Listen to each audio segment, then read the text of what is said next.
welcome back. I'm so happy to see you, that you're here on time. Just kidding. ¿Cómo estás? Okay. Are you ready for lesson number 2 of Spanish? You are? Okay, perfect. Me too. Did you bring your notes?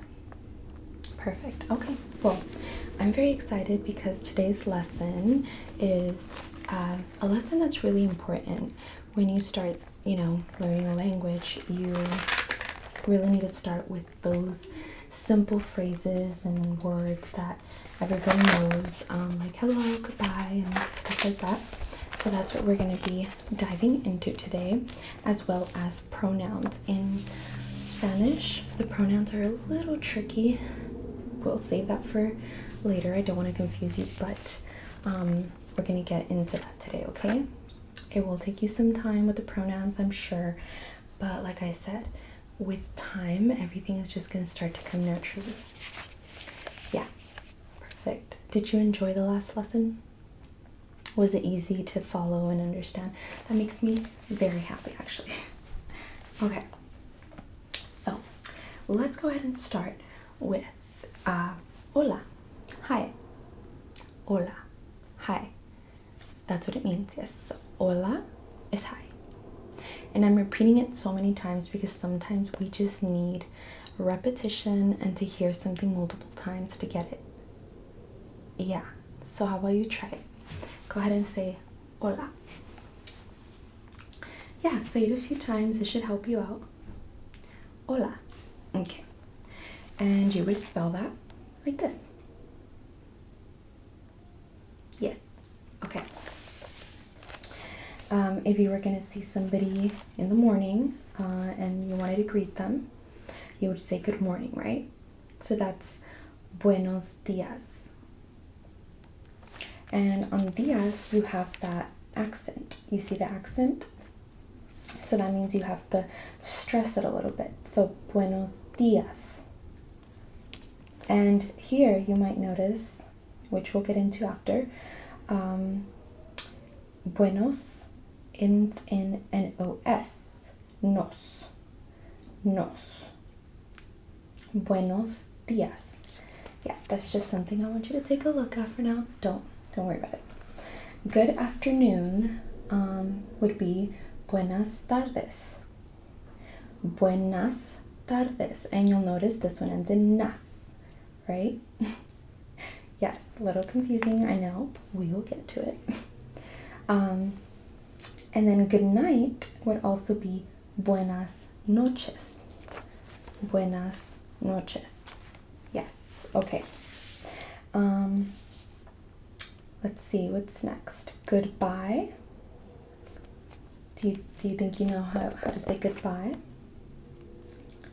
There's a few, yeah. I think a really commonly used one is adios. Adios. And adios has an accent as well. On the stress it a little bit. Adios. All right. And then we also have what's your name, which is ¿Cómo te llamas? ¿Cómo te llamas? And you will notice that the question marks, we have 2 in the beginning and in the end of that question.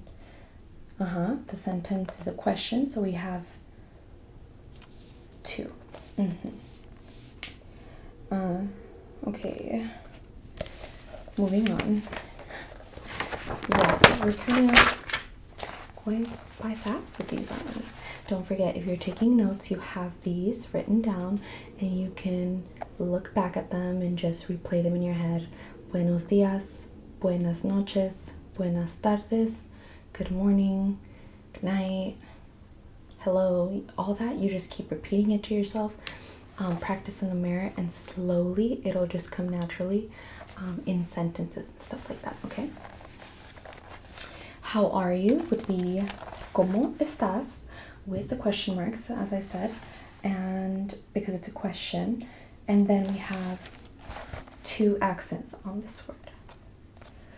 We have an accent on ¿Cómo estás? On both. Can you say that for me? ¿Cómo estás? ¿Cómo estás? Yes. Okay. So, a response to ¿Cómo estás? Could be fine, right? Like, I'm fine. You can say bien, bien. Or if you want to say, so, you can say más o menos. Más o menos has an accent on the A, so más o menos. Yeah, that's like a good answer to that. And then we have please, which is por favor, por favor, por favor. Yes.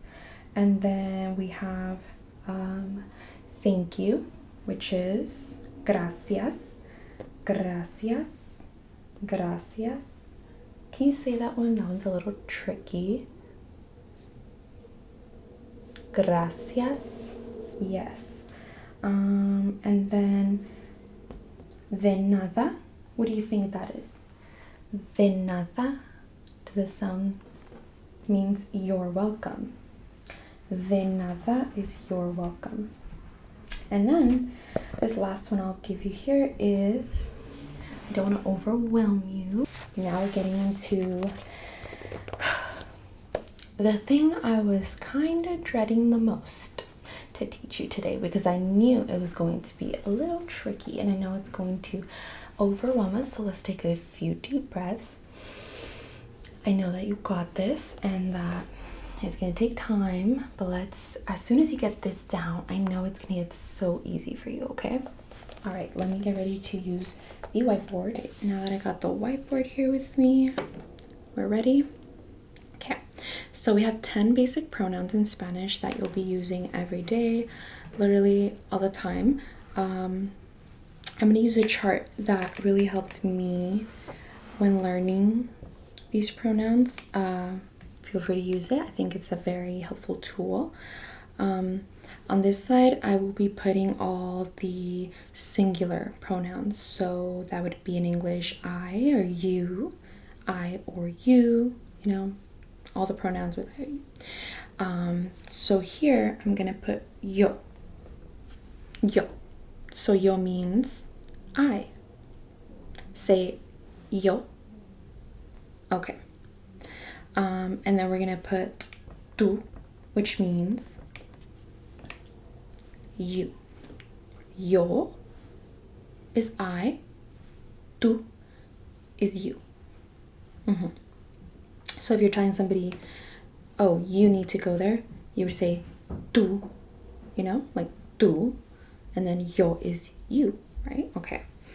Then we're gonna go ahead and put el, and don't forget, whenever you see those accents, you need to really yeah, this is super tiny. I'm gonna make it a little bit bigger.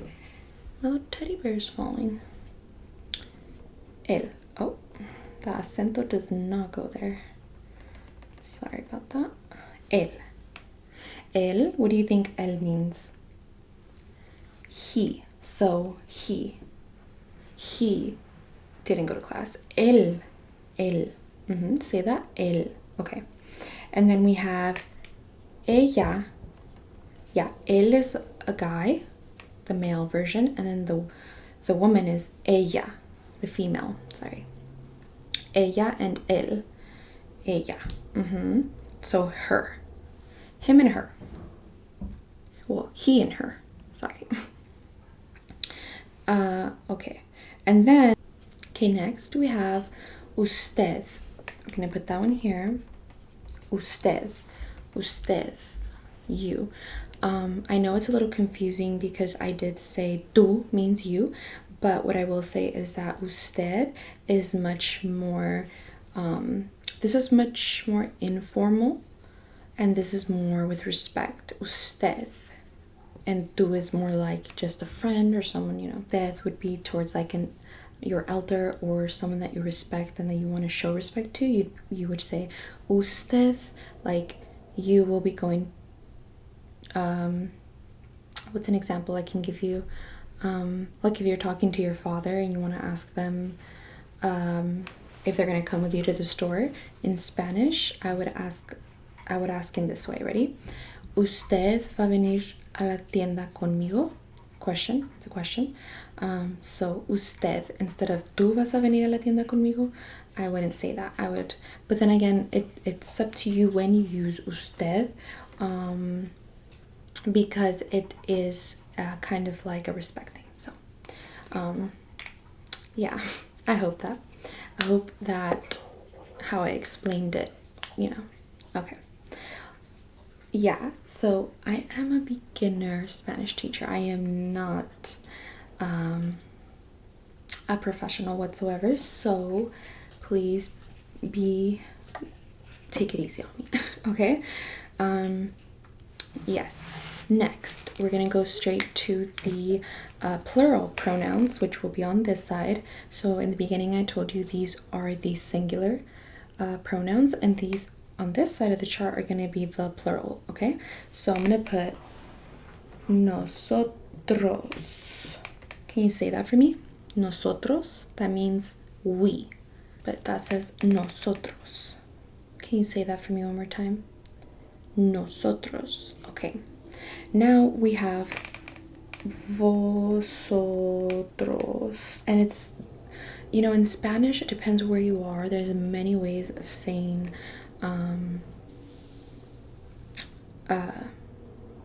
certain words, so it does really depend where you are, but this is a very common one, vosotros, or you might even see vos.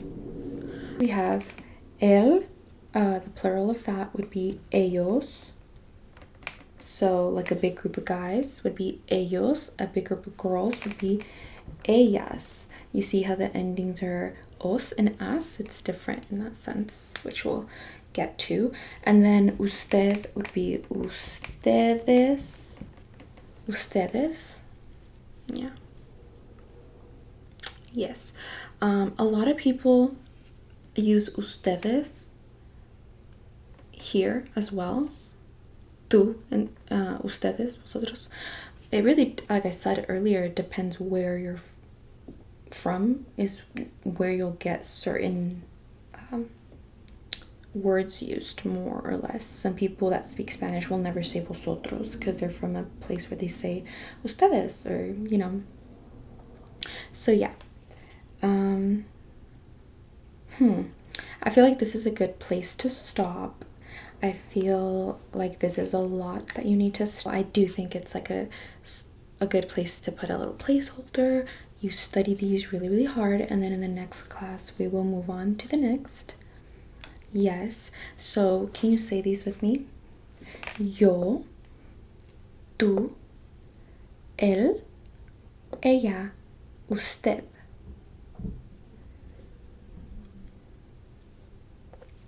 Okay, so that is in English. Yo is I, tú is you. Él, what's él? He, her. And then this also could mean you. We did the whole formal and informal thing. Yes, okay. Next, take your time. Nosotros is we. Vosotros is you plurally. You plurally. And then ellos, ellas, y ustedes is they and you plural. Can you say these with me? Ready? Nosotros, vosotros, vos, ellos, ellas, ustedes. Okay, perfect. And then don't forget in your notes to put in those accents, esos acentos, which are going to be very important always when you're writing. Obviously, when you're speaking, it's not as noticeable if you forget that there's an accent, but when you are writing something, it can change a word completely from what you meant to say, because it could really change the meaning of it. If I have el and el, they mean different things. So this would be used in a sentence of like his. El is more him, because el is like el lápiz, the pencil, the pencil, you know, and él is like him. El lápiz is él. So it went from the pencil to that's his pen. So make sure those accents are there. They are very important and they mean different things. I need you to study this, and our next lesson should be very, very soon. I'm hoping you're following along easily. Like I said, I am not a professional whatsoever. So, if there's ever something that you disagree with or you think I said to you incorrectly, definitely comment it down below. Teachers make mistakes. And yeah, that's pretty much it for today. I will see you in our next class. Love you. And yeah.